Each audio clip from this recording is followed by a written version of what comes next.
name is Ed Smith. He was supposed to $7,000 that the family gave him to do his post-conviction. He did nothing. He did nothing. And later to find out that he was being sued, and they made him step down from being an attorney, and he did not ever complete my husband's case. So it's like we were just wishy-washy the whole 18 years. My husband is a 54-year-old man and has already done 18 years. It's just a miscarriage of justice all the way around. I'm thinking that when I had my own issues, I went to Billy Murphy, and Warren Brown. And usually those are the guys who deal with that we know are at least able to do some things. What's your opinion about that, Antoine?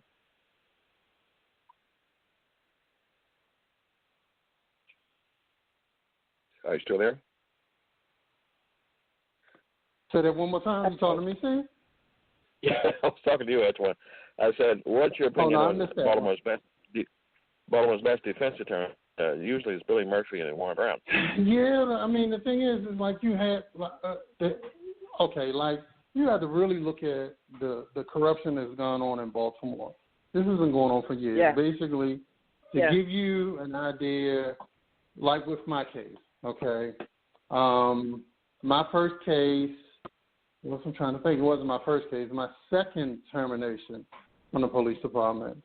Took the case from appeal from the trial board. We get to the court, and for weeks, months, I was trying to find out who the judge was going to be. So, couldn't find out. The day of the trial, they told me, the day before the trial, they told me they hadn't assigned it and whatever. They wouldn't tell me who it was. The day of the trial, we get there in front of the judge, and the judge says, I had this case for a couple months, so forth and so on. And then he basically stated on the record that whatever it is that they charged me with, I did on the record. Now, here's the thing you have to understand. You know, I took that case to the Court of Special Appeals and won and got my case overturned and remanded back to the police department. But the thing you have to understand about that particular situation, when we requested the transcripts on that day, only thing they entered was the case number, and their finding. That was it. They erased everything else. So the key is understanding what it is, the possibilities of what goes on in these courtrooms, and the connections to the judges and things of that sort, and the political power that are played in the city. So the thing you have to understand is there are cases that people are not allowed. In our discrimination case, we could not find an attorney in Baltimore to take our case, period. So we went to the Washington Lawyers Association, and they helped us with our case. And it wasn't until 2009 is when our case started to change in reference to satisfying our class, in reference to it, where I think the city, along with O'Malley and all the other people involved in the governorship, and at the time, the Clintons were in office at the time as well. And it wasn't until then you got into a situation where our lawyers kind of flipped on us. So then they were more apt to settle the case instead of moving forward with the class action lawsuit in reference to it. So, and this is just one of two or three cases that we put together in reference to it the same way. Our commissioner did the same thing when he left. During the time he got fired and replaced, and he left and went to I'm trying to think of his name now, right offhand. So many. But Frazier, yeah. Frazier. When Frazier left the police department, he went to DOJ. So as a favor to DOJ, him going to DOJ, they dropped our class suit then. So the DOJ didn't move forward with our case during that time. So we didn't get the DOJ involved in our case again until back in 2004, 2005. So that's the thing. But you have to understand to the degree of what you're talking about, and these are things that people don't really pay attention to because they're not there. The first day that we walked in reference to the class action suit, the magistrate judge walked in and said these exact words. he told the police department on this trial will not go beyond me. Now, you have to understand the validity of what it is that we're talking about. Our case, one of the things that we did in reference to our class action lawsuit, in reference to going through it, was, along with Lou Hobson and things of that sort, what we wanted to do was we focused on where the money was. So the issue is how everybody got paid instead of just focusing on just the laws and things that they broke, but how everybody involved got paid. So we started to follow that and the numbers there. So the thing you have to understand is the judges over in D.C. got wind of our case. Our case would have changed how law enforcement is done today. So just based on those things, because everybody is getting paid to do the things that they're doing to people today. And those are the things that people are not paying attention to. I understand now. So I want to stick this in there real fast so you know who you're talking to, Ms. Green. I call him the father of the consent decree. Okay. Okay. I hear him telling the truth. Look, I hear him telling the truth. I fought the Baltimore City Police Department for 23 years. Wow. For 23 years for discrimination, okay? You have to understand, I only worked in the police department for 10 years. Okay. So for 13 years beyond that, I continue to fight them. So that was the thing. We fight daily because my I haven't been in law enforcement for 30-some years now. However, they still wiretap my phone. They still follow me. They still block me from getting employment because these are some very mean-spirited, grudging people. I can believe that. A network of evil. I can believe that. Let me ask you something, Antoine. I have a question. Let me go to this call. Before you go to this call. Okay. Okay, I'm going to this call here. All right, 910, last 4 digits, 7260. How can we help you? You're live on radio. This is Kiss Johnson, from North Carolina. I just wanted to know about I'm going to tell her about her. Okay, I'm not understanding anything you're saying. She said she has lupus. I can hear her. She said she has lupus past yeah. I can hear her a little bit. Speak again. I hope. Maybe she'll call back. 410-662. How can we help you? Elevation Radio 1.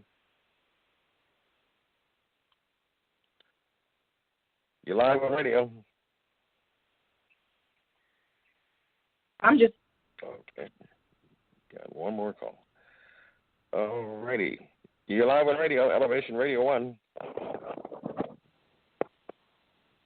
Hello. You're live on radio.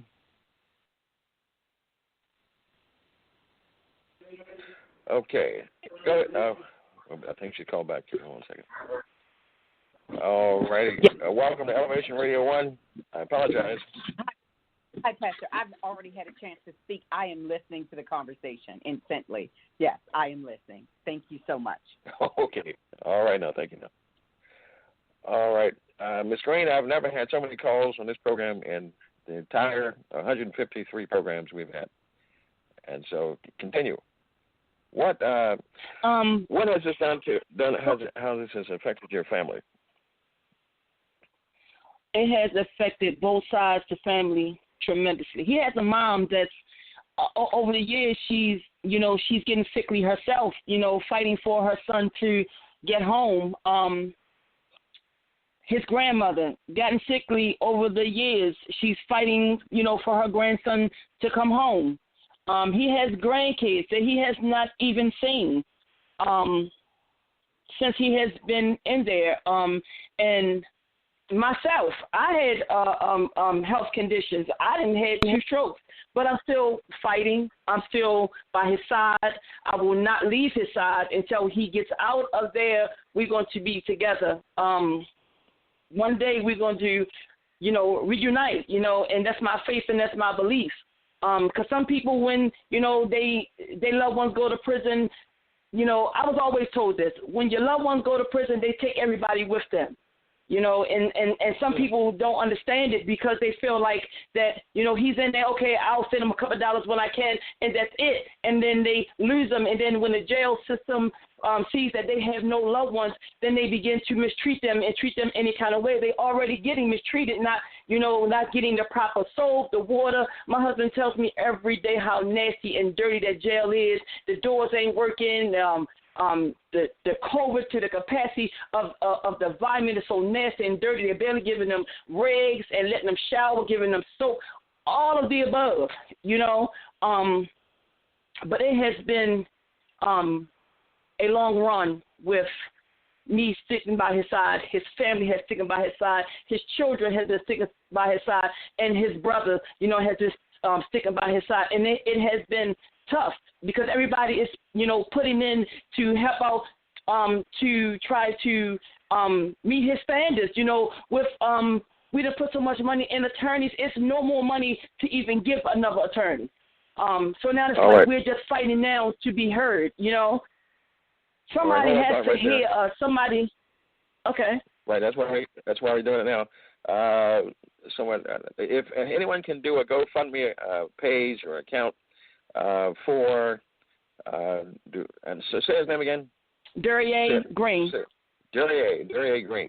Can anyone, the sound of my voice, do a GoFundMe page for Duryea Green and make his wife, I guess the overseer, that would be fantastic. As any lawyer out there that can actually assist in this scenario to help out. Okay, you're live on Elevation Radio 1. How can we help you? Yeah, this is Ron Williams. This is Duryea Green's brother. I'm still here with you guys. Okay, stay right there. All right. You're live on Elevation Radio 1. You're live on Elevation Radio 1.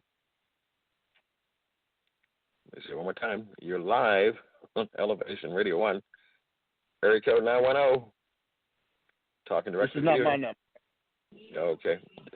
All right. Let me do one more call here. Can't ignore people. You're live on Elevation Radio 1. Hello. Yes, how can I help you? Can you hear me?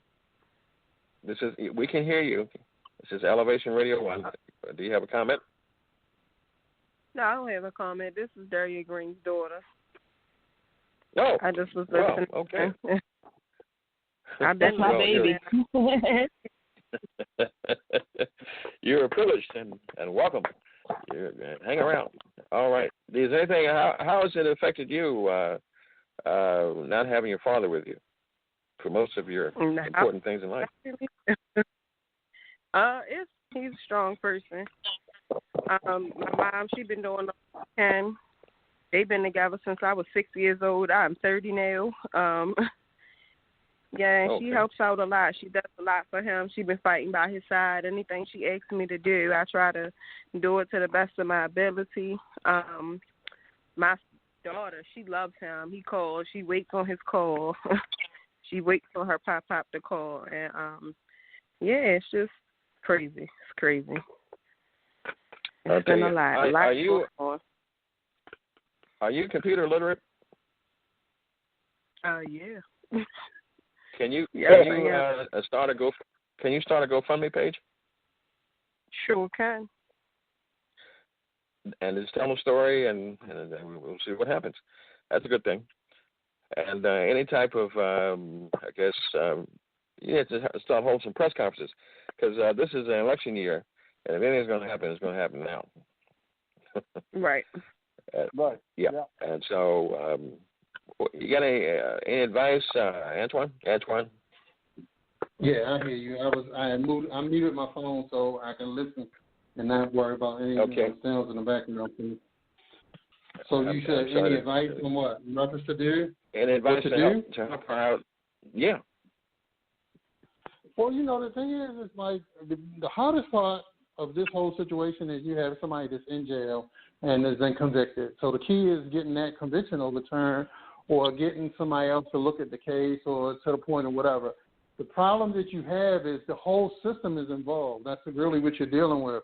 So you can't really just take for granted that you go from one level to the next and somebody's going to do their job. They're not going to do anything because it basically